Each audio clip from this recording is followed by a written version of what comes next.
IIT BHU की इस convocation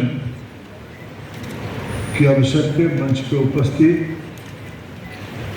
इस अनुष्ठान के अध्यक्ष, देश की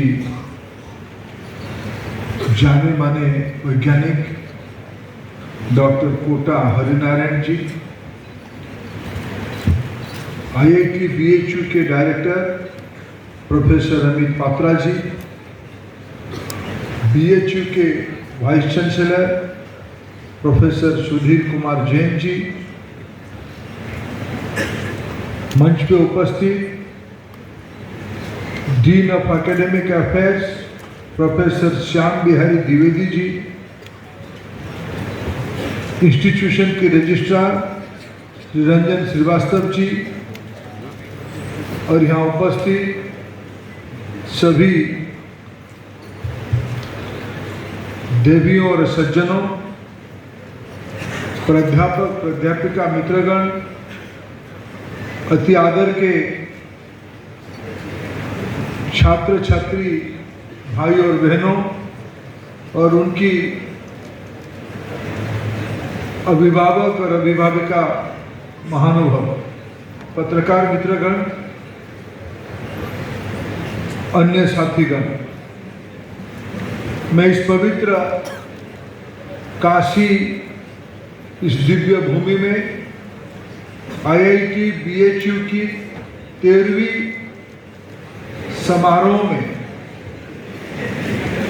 13th कन्वोकेशन में आप सभी को स्वागत करता हूं। आपकी जो परंपरा रही है उसको आपने आज आगे बढ़ाया। मित्रों, आप सब सौभाग्यशाली हो। काशी में जो आते हैं पढ़ने के लिए आए या जिंदगी को समझने के लिए आए, काशी अविनाशी कहा जाता है। यहाँ की लोक भाषा में कहावत है, आपको आज भले ही आपकी अनुष्ठान की ओर से मान्यता दिया गया होगा, लेकिन आपको मालूम नहीं, आप जिस दिन काशी एक विद्यार्थी के नाते पहुंचे, आपके बारे में यहाँ की धरोहर ने आपको क्या कहा। इस शहर के बारे में प्रसिद्ध कथा है, काशी की कसौटी पर जो खरा उतरता है वो सोना कहीं का भी हो बनारसी कहलाता है। आप सभी बनारसियों को जिंदगी की अनोखे क्षण पे मैं शुभेच्छा देता हूं। आप इतना ही केवल याद रखना, इस संस्था को बनाया किसने, कब बनाया, क्यों बनाया। मित्रों, कभी कभी हम आनंद में, उत्साह में हम कौन है उस भावना को खो देते हैं। कम से कम आप लोग सौभाग्यशाली हो। आजादी आने वाला ही था, उस समय में नई भारत की, आजाद भारत की, स्वतंत्र भारत की व्यवस्थाएं कैसे होगी। महामाना ने एक अनोखा यज्ञ शुरू किया, पर आप सब लोग आज तक पिछले लगभग 1 सदी से ऊपर आप लोग जो यज्ञ चल रहा है, राष्ट्रीय यज्ञ चल रहा है, आप उसकी अमृत होकर आज भी निकल रहे हो। आप सौभाग्यशाली हैं। यहाँ लाल बहादुर शास्त्री यहाँ विद्यार्थी के नाम पे रहे। इस शहर में रानी लक्ष्मीबाई, बिरजू महाराज जी, पंडित रविशंकर जी, गोस्वामी तुलसीदास, संत कबीरदास, मुंशी प्रेमचंद, संत रविदास, आप उनमें से कतई कम नहीं हो। ये मन में सब समय में आपका याद रहे। शायद आज आपको आज मानक लेने के लिए आए हो, स्वीकृति पत्र लेने के लिए आए हो। आप तो आपकी जिंदगी में जा चुके हो। लेकिन मित्रों, ये जिंदगी का जो रिश्ता आपकी बनी है इस शहर के साथ, भारत में अभी भी चुनिंदे जीवंत शहर है। भारत के अंदर आज आर्कियोलॉजी विभाग के अनुसंधान कहती है शायद सर्वाधिक 5 लिविंग हैबिटेशन है देश में। शायद आप सौभाग्यशाली हो, उनमें से आप एक शहर में कुछ साल बिताए, कुछ पल बिताए। और आप जानते हो, आप जब देश में राष्ट्रीय शिक्षा नीति 2020 और आज 2024, पहला 4 साल की जो बैच निकला है एनईपी के उपरांत, आप उसी बैच में सबसे पहला बैच हो, मैं आपको फिर बधाई देता हूं। मित्रों, दुनिया इस विषय में सहमत है, 21st sanctuary is India century. मैं आपको एक उदाहरण देना चाहता हूं। बहुत अनुभवी लोग यहां उपस्थित हैं और आप भी अध्ययन भी किए होंगे।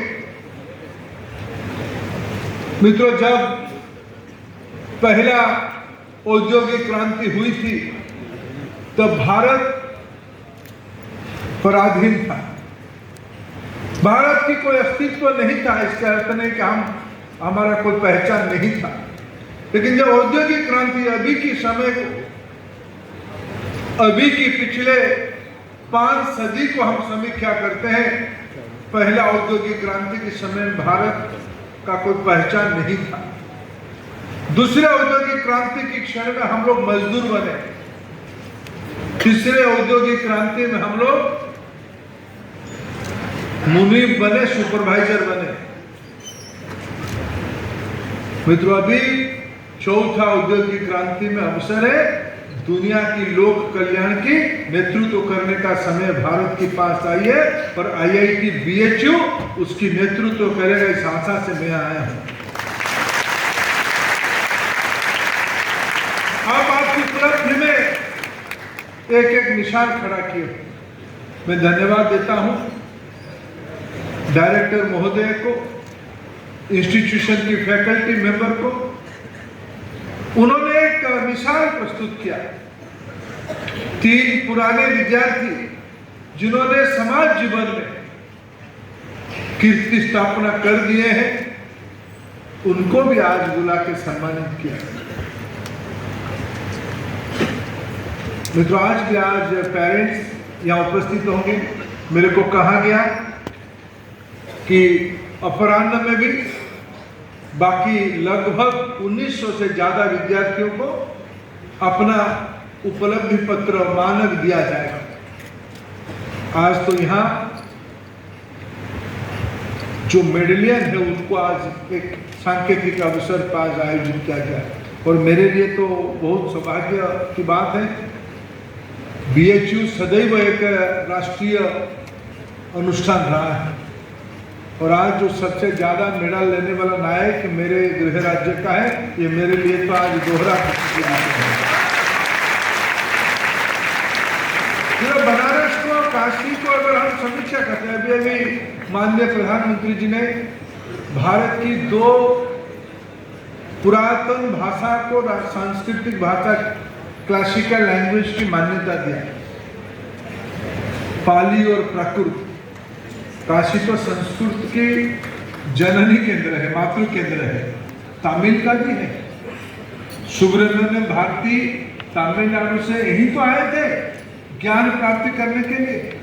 शायद मैं मानता हूं कि देश में और कोई स्थान नहीं है जो चारों भाषाओं की संगम, चारों भाषाओं की सिंथेसिस उन दिनों में ये IT department, computer science department नहीं होगा, लेकिन उससे ज्यादा कुछ व्यवस्था होगा। भारत की फिलोसॉफी का, साइंस की, कला की मेरे को सौभाग्य मिला। मैं पिछले दशक में काशी को अति निकट से देखने का कई प्रकार के अवसर, कई बार अवसर मिला। मित्रों, मैं एक मोह में आपके पास आया हूं। भारत के सामने चुनौती क्या है, भारत की दायित्व क्या है, जब मैं भारत के सामने चुनौती कहता हूँ, भारत के सामने दायित्व कहता हूँ, मैं आपको ही अपेक्षा रख के कहता हूँ। मैं जल्दी में 2-3 मित्रों को पूछा, युवा साथियों को पूछा कि आप अभी क्या करते हो। सबने कहा हमने कहीं ना कहीं, सभी का तो कहीं ना कहीं प्लेसमेंट हो गया होगा, हुआ कि नहीं हुआ है। मैं BHU के बारे में इन दिनों में पढ़ा नहीं, आजकल IIT में एक आपके बारे में वर्णन करते हुए लेख पत्रकार मित्र छापते हैं। वो कहते हैं जब प्लेसमेंट की सीजन आ रहा है, प्लेसमेंट की सीजन जैन साहब जनवरी है, यूजुअली IIT इकोसिस्टम में प्लेसमेंट की सीजन जनवरी है, जनवरी और कुछ है, नवंबर दिसंबर अभी आने वाला है। यहाँ का मीडियन क्या बने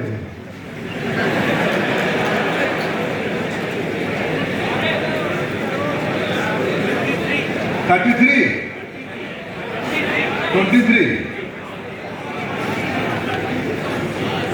मित्रों बताओ, मैं आज एक प्रॉमिस लेने आया हूं।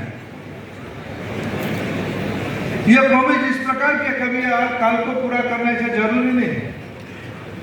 मैं बहुत प्रभावित हूं जिस प्रकार की, मैं जानता हूं जिस प्रकार की मेधा या उपस्थित है, उनकी सामाजिक बैकग्राउंड जो है, उनकी आंखों में जो झलक है उसको मैं अनुभव कर रहा था।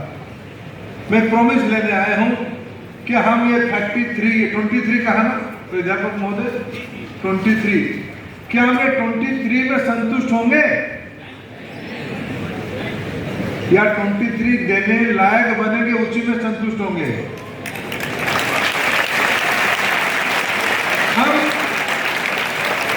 रोजगार जॉब सीकर बनेंगे या जॉब क्रिएटर बनेंगे? जॉब सीकर या क्रिएटर? ये जितने लोग अभी ज्वाइन कर ले उनकी आवाज कम आ रही है। वो कह रहे कि तुम बच्चे जाओ जॉब क्रिएटर बनो, हम तो ले चुके हैं। मित्रों, आज चुनौती यही विषय का है। भारत आने वाले 25 साल में भारत में क्या क्या होगा?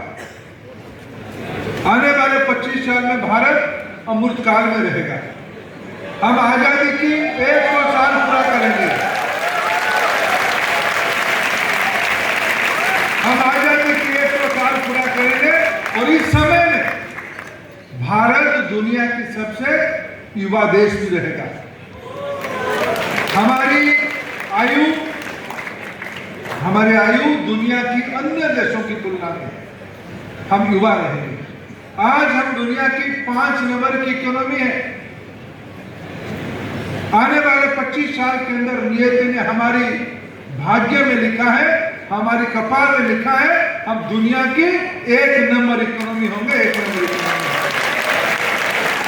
आज हमारी इकोनॉमी की साइज $3 ट्रिलियन है और हमें आने वाले दिनों में 5 से लेकर 8 ट्रिलियन तक पहुंचनी है। तो अगर हम जॉब सीकर बनेंगे तो जॉब क्रिएट कौन करेगा? चैलेंज यही है कि आप नहीं कर सकते हैं, आप कर सकते हैं। आप नहीं कर सकते ऐसा नहीं है। आज की जो पीढ़ी है, मंच पे बैठे हुए लोग या जो आपके प्राध्यापक समूह है, ये कहीं ना कहीं मन ही मन आपको 2 काम करते होंगे, आशीर्वाद तो देते होंगे, थोड़ा ईर्ष्या भी करते होंगे। काश हमें भी ऐसे मौका हमारी पढ़ाई करते हुए मिलता। मित्रों, मैं अपेक्षा रख रहा हूं, दुनिया आपको देख रहा है। दुनिया की हेल्थ केयर सिस्टम कैसे होगा? मैं 2-3 उदाहरण देना चाहता हूं। अभी याद करें, पुराने लोगों को याद होगा, नए पीढ़ी के लोगों को पढ़ना पड़ेगा गूगल में जाके। भारत एक समय में, बहुत पुराने में, 50 साल पहले भारत में खाद्य के अभाव था, खाद्यान्न के अभाव था। PL4 में हम लोग अमेरिका से गेहूं लाते थे। आज भारत की 60% लोगों को कृषकों के द्वारा उत्पादित चीजों को मुफ्त में दिया जाता है। दुनिया के कई देशों को हम अर्न उपलब्ध कराते हैं। यह 50 साल के अंदर हुआ है। आज डिजिटल इकोसिस्टम पे, डिजिटल पेमेंट की इकोसिस्टम में, मैं पिछले बार आया था, हम सुधीर चाचा, आज भी मैंने चाची की कचौड़ी मंगा के खाया। अच्छा है ना चाची की कचौड़ी? मैं पिछले बार चाची की कचौड़ी खाने गया था। सुधीर चाचा मेरे को आग्रह करके नहीं, जो वही कचौड़ी खाया थे। और मैंने फिर अमृत खाया। एक पान का दुकान है ना उस चौक में, केशव पान भंडार। आप खाते कि नहीं खाते पान? बाकी तो कुछ करते होंगे, मैं जानता हूँ, पान खाते नहीं। मैं तीनों जगह पे मैंने डिजिटली पेमेंट करके आया। साल भर पहले की बात है। आज अमेरिका, चाइना और यूरोप, ये तीनों में जितना डिजिटल पेमेंट होता है, भारत में उससे ज्यादा पेमेंट होता है। ये आपने करके बताया। अभी आप याद करो, पोलियो वैक्सीन, मलेरिया को हमारे देश से अभी भी समाप्त नहीं हुआ है। टीबी को हमारे देश में अभी भी समाप्त नहीं हुआ है।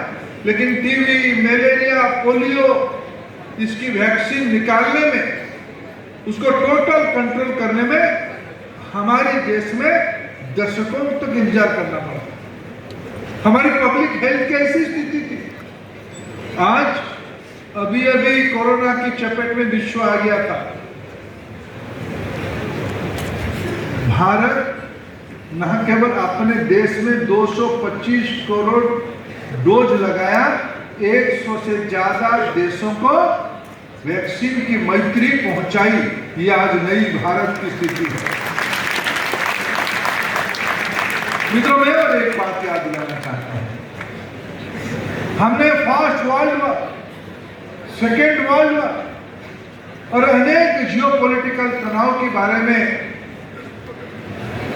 पढ़ते हैं, जानते हैं, समझते हैं।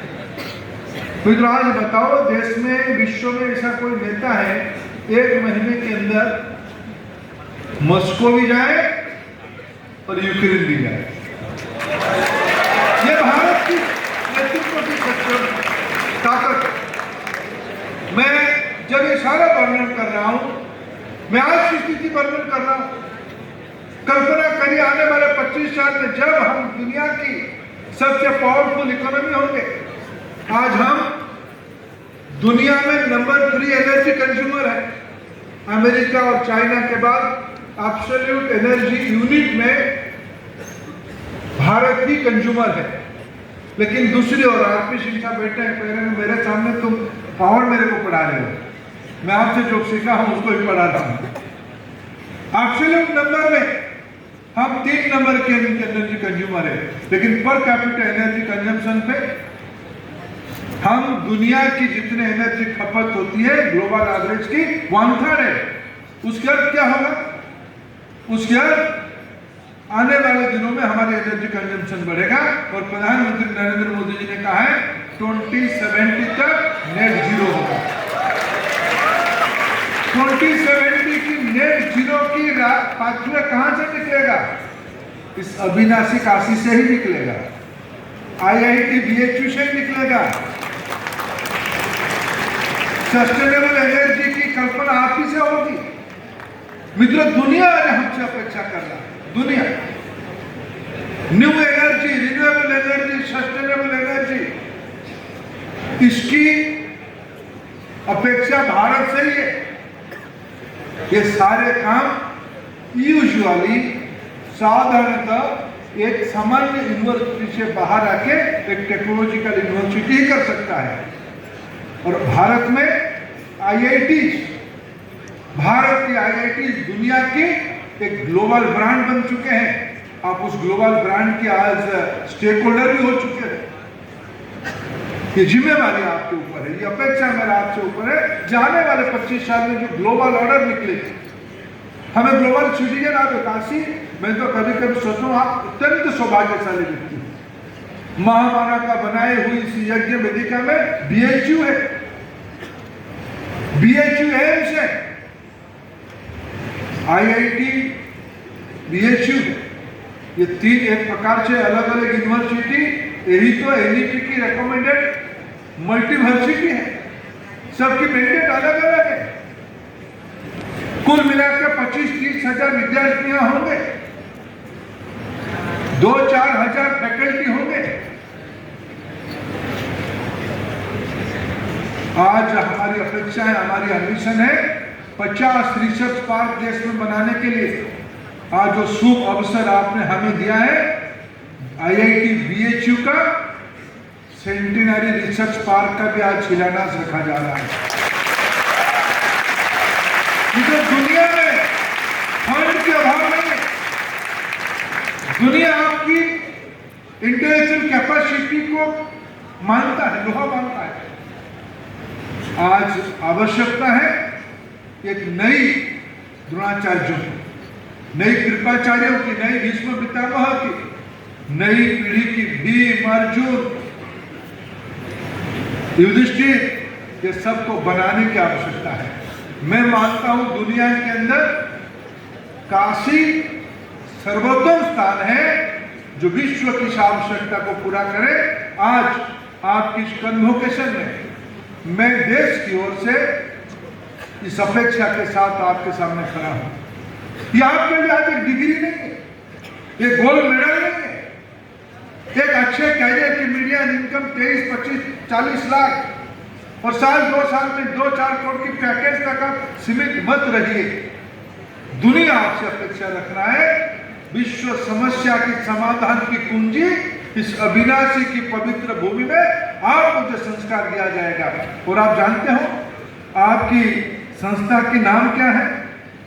आपकी संस्था में योग कर्मसु कौशलम, जिसका अर्थ है, ये गीता की अर्थ है, हम जो भी काम करते हैं उसको अधिकाधिक कुशलता से, परिपूर्णता से करना ही होगा। इसी का नाम योग है। मन को काम लगाकर काम करना, ध्यान पूर्वक, बौद्धिक पूर्वक, कौशल पूर्वक काम करना ही योग है। मित्रों, आप सभी योगीराज को मैं आज फिर बधाई देता हूं, अनेक अनेक शुभेच्छा। आप जिंदगी में सिर्फ एक ही मंत्र मेरे ओर याद रखना, आपकी जिंदगी शो के लिए नहीं है, सेल्फ के लिए नहीं है, समूह के लिए है। विश्व की मानवता आपकी समूहता की परिभाषा है। इसीलिए भारत की सारे संस्कारों ने आपके बारे में कहा है वसुधैव कुटुंबकम, समग्र विश्व आपकी परिवार है। उस विश्व कल्याण की आप दूत बनो, द्योतक बनो, कैटलिस्ट बनो। अनेक अनेक शुभेच्छा।